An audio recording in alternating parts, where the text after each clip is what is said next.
hace referencia a un caso típico de migraña. Es una chica joven, tiene una cefalea que se localiza occipital y en la sien, y aunque lo describe como opresivo, pues ya hemos comentado en las videoclases que la descripción del paciente pues no tiene por qué ser perfecta.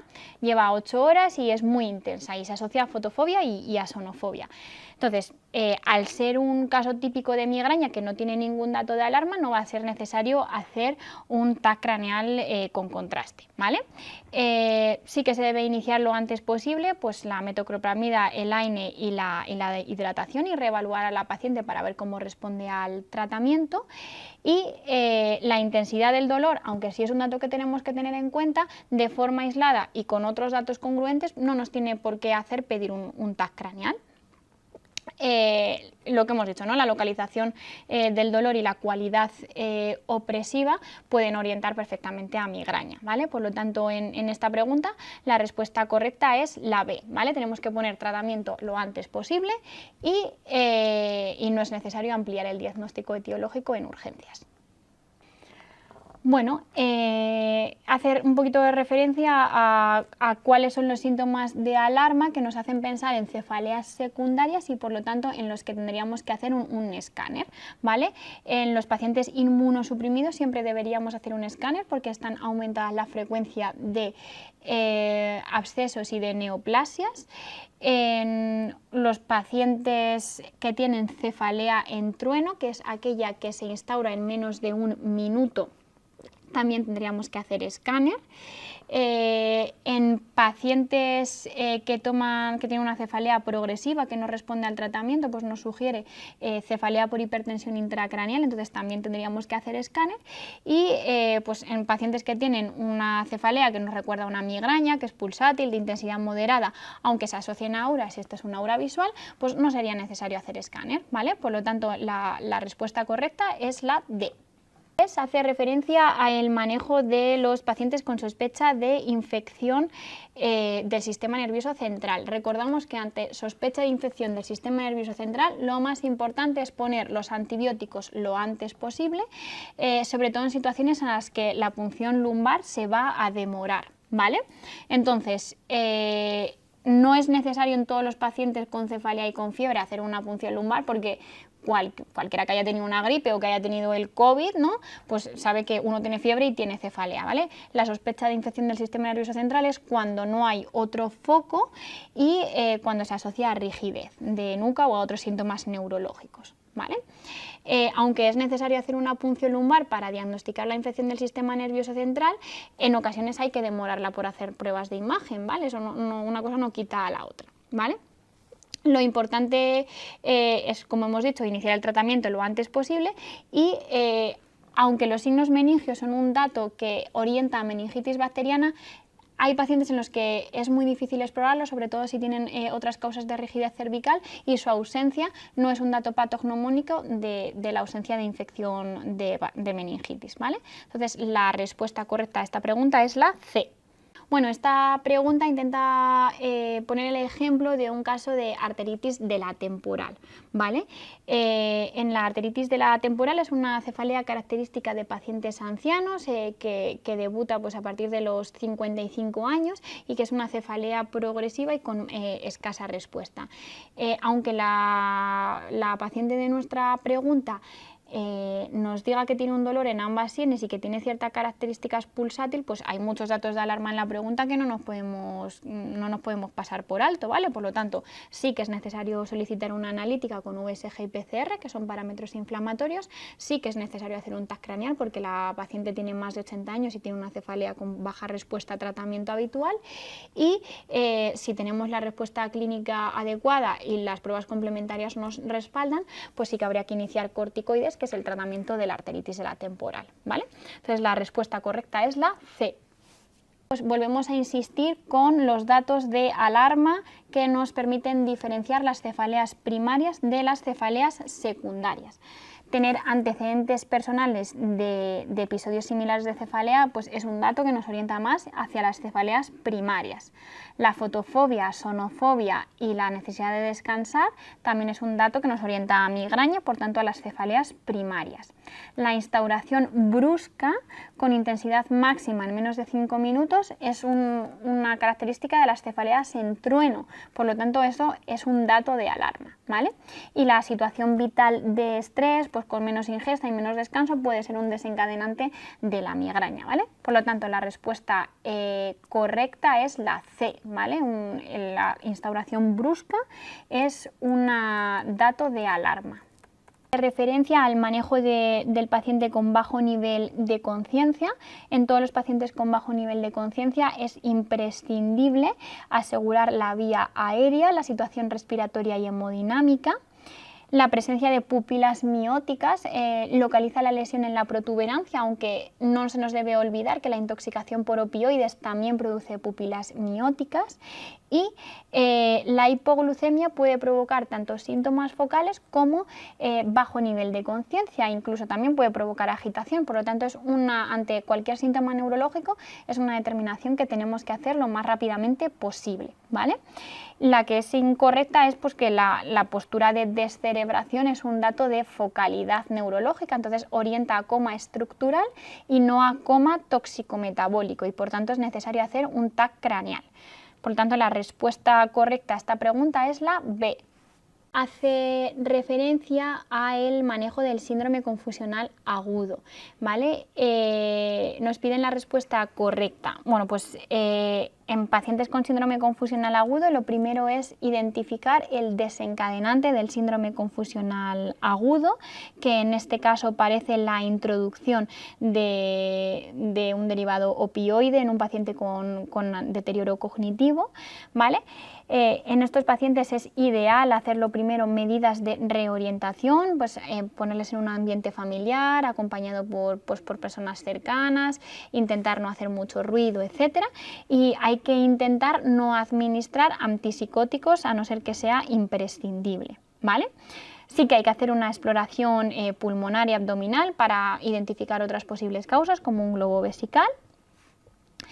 Si aumentamos el tramadol, el riesgo que tenemos es empeorar el síndrome confusional, y los cambios de comportamiento es verdad que son frecuentes en pacientes con demencia, pero lo que hemos dicho, la diferencia de una demencia o de un síndrome confusional agudo es la instauración brusca, como ha tenido nuestro paciente en los 2 últimos días.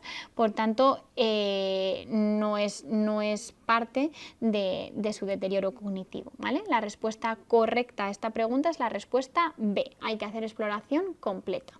Nos habla un poquito de los síntomas o los signos estructurales y focales que nos orientan hacia el coma estructural. La presencia de una anisocoria pupilar con una pupila derecha midriática nos orienta a una localización mesencefálica. La respuesta de descerebración en extremidades izquierdas es un dato claramente focal que nos orienta a patología estructural. Igual que la mirada a la derecha con un nistagmo asociado, es un dato neurológico focal que podría corresponder pues, a un estatus epiléptico no convulsivo como causa del coma o a un daño estructural. Y luego tenemos la presencia de taquipnea. Sí que es cierto que la presencia de taquipnea puede verse en lesiones mesencefálicas, pero como hemos dicho también puede verse en otras muchas situaciones, y siempre las alteraciones respiratorias hay que correlacionarlas con otros hallazgos clínicos, ¿vale? Pues porque la taquipnea también puede ser consecuencia de un TEP.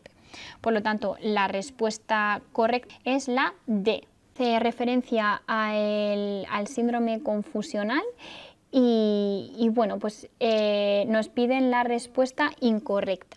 En este paciente tiene 85 años, tiene pues algunos factores para tener síndrome confusional, pero pues destaca en la exploración una alteración del lenguaje. Hemos dicho que en el síndrome confusional sí que puede haber alteración del lenguaje, aunque tiene que ser leve y predominar otros trastornos del comportamiento.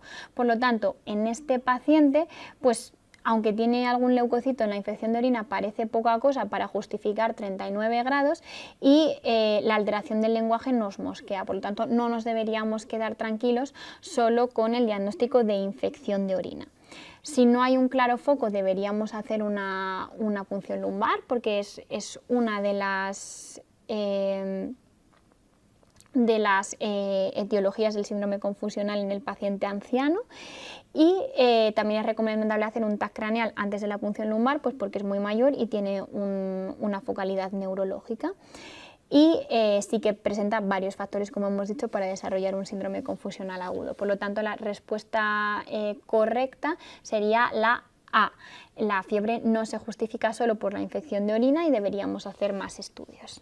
También hace referencia a los síntomas localizadores del coma. En este caso nos preguntan por la localización mesencefálica. La anisocoria pupilar es característica del mesencéfalo.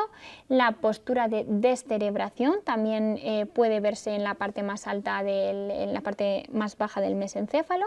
Las pupilas puntiformes bilaterales son un dato de protuberancia o de intoxicación por opioides. No se suelen ver en la afectación del mesencéfalo, y sí que puede haber una desalineación ocular en el plano vertical tanto en el puente como en el mesencéfalo. Por lo tanto, la respuesta correcta a la pregunta 10 es la respuesta C. Pues nos describe el caso de una primera crisis que impresiona de tónico-clónica generalizada y que probablemente sea secundaria a una deprivación alcohólica, ¿no? Nos dice que el paciente ha empezado a vomitar y que no tenía buena tolerancia oral y que ha bebido menos, ¿vale? Por lo que sí que estaría indicado pautar cuanto antes tratamiento para la deprivación y para prevenir el delirium tremens, ¿vale?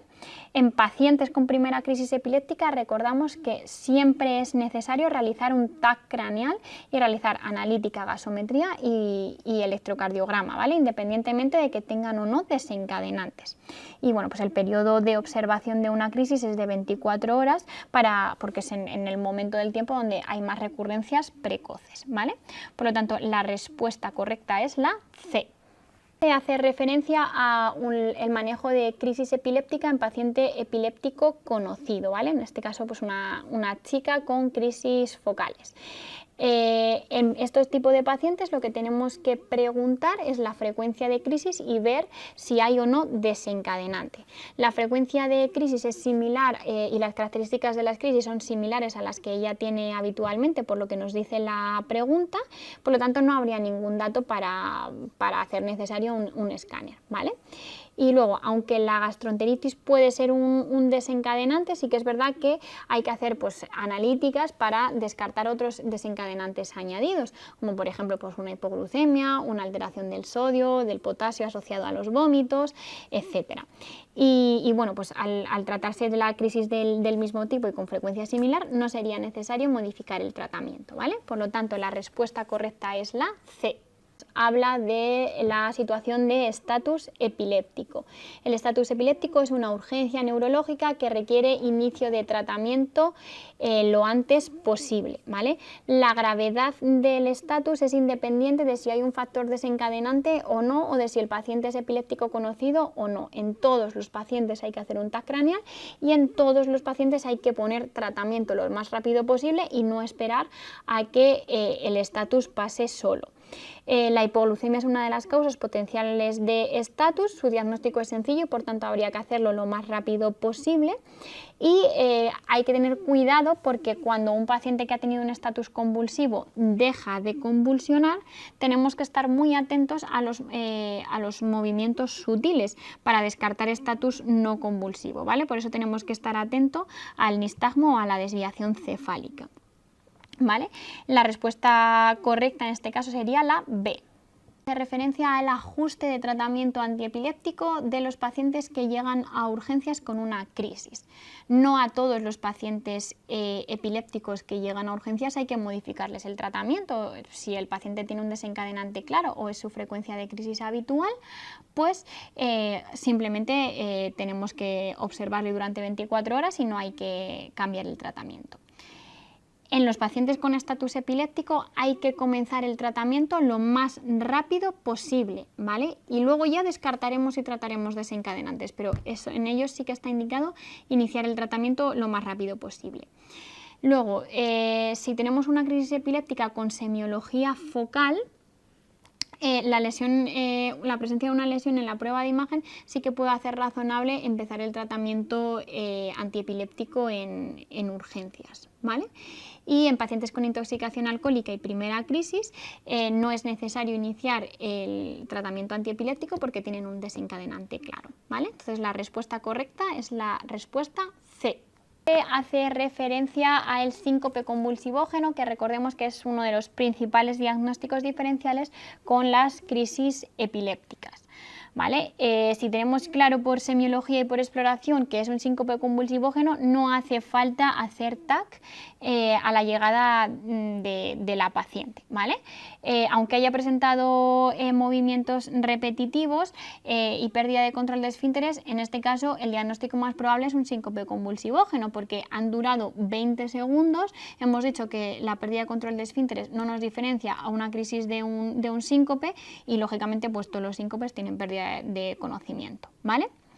Como no nos parece una crisis epiléptica, pues lo más probable es que la gasometría y la analítica sean normales y pues los datos que hemos comentado de la pregunta pues son los que nos hacen pensar un síncope convulsivógeno, por lo tanto la respuesta correcta es la D. Nos pide que localicemos la lesión en el sistema nervioso central de un paciente que viene por clínica focal.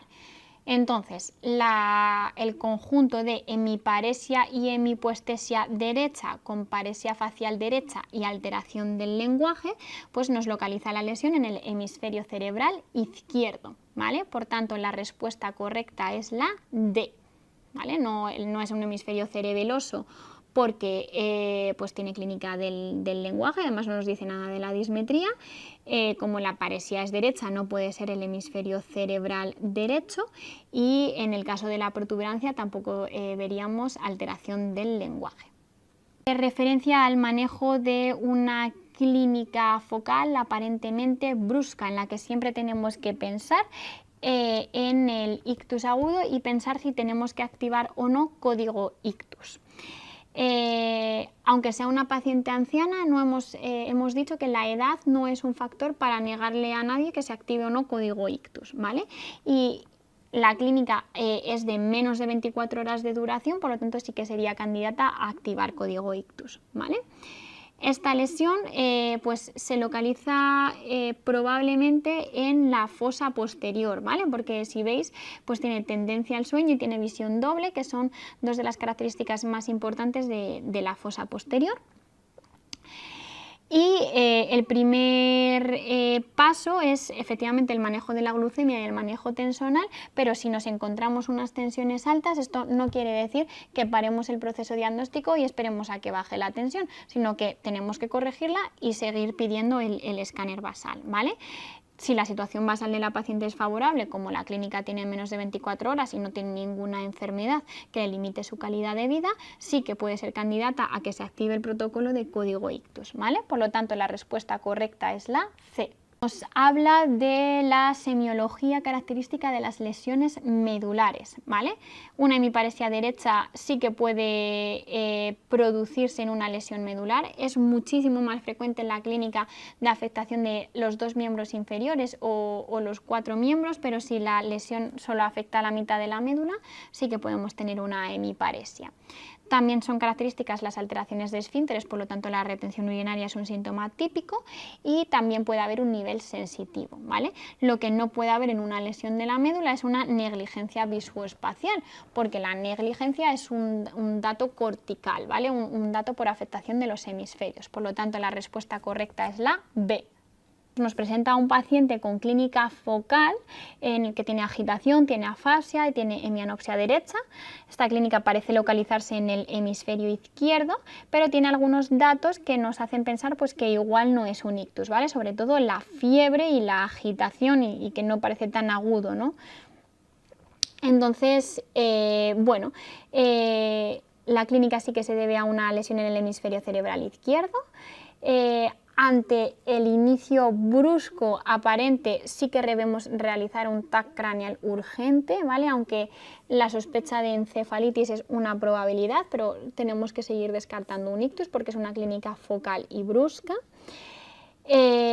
Como hemos dicho, la presencia de fiebre y síntomas neurológicos aumenta la sospecha de infección del sistema nervioso central y no debería retrasarse el tratamiento a realizar más pruebas complementarias y la respuesta D en este caso sería la incorrecta porque aunque es una sospecha de infección del sistema nervioso central, no podemos hacer una PL sin una prueba de imagen porque el paciente tiene más de 60 años y tiene clínica neurológica, ¿vale? Está indicado hacer un TAC antes de la punción lumbar.